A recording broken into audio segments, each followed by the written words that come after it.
Hi submarine friends. I have a dilemma with my diesel submarine project and I'm trying to figure out what to do. But first, I want to show off my part I made. This is a hydraulic drive unit for the back of the diesel submarine. This hydraulic motor is not the one I'll be using. It's too slow. It's only 100 RPM, but it's the same body configuration. I designed this so that I can take 4 bolts out, slide a motor out, slide a new motor in. Just unhook the hoses and swap it out. This way I can put this assembly in a test pool that I have out here for testing submarines, and I can put a pressure gauge on the hydraulic system and max out the capacity of the hydraulics. So I'll have to swap out different motors and whatnot, no problem. So my dilemma, before I talk about the dilemma, this has thrust bearings in it. And it was a real pain to make, let me tell you. So when the propeller is pushing, the load from the propeller goes into this housing and there's thrust bearings inside. I don't want this load going into the hydraulic motor. I don't know if it can handle it or not. I'm assuming it can't. Better safe than sorry, I'd say.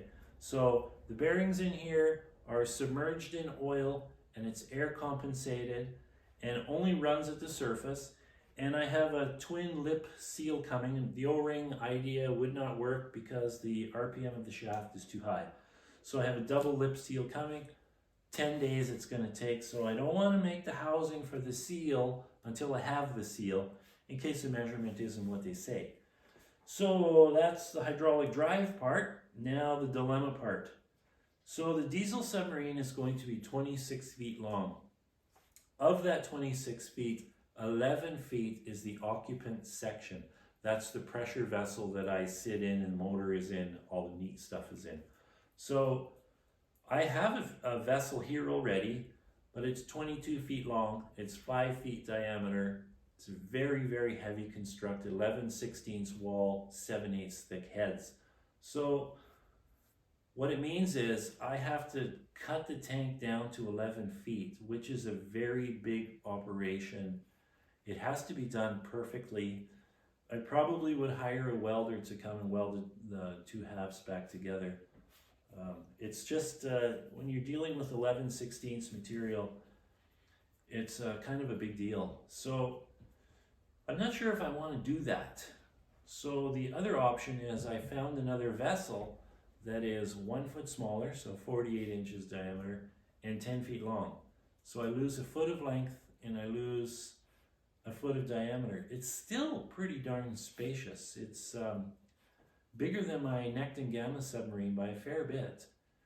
Plenty of room for the diesel engine. The diesel engine can still sit sideways the way it's sitting here with the hydraulics and generators and stuff on it. So I actually only lose 2 feet of length housing the diesel engine. So that's my dilemma. I don't know if I should go buy that pressure tank or if I should chop mine down. I can't decide. But I don't have to get in a rush because I have 1,000,001 things to build. I don't think that tank's going anywhere that's for sale.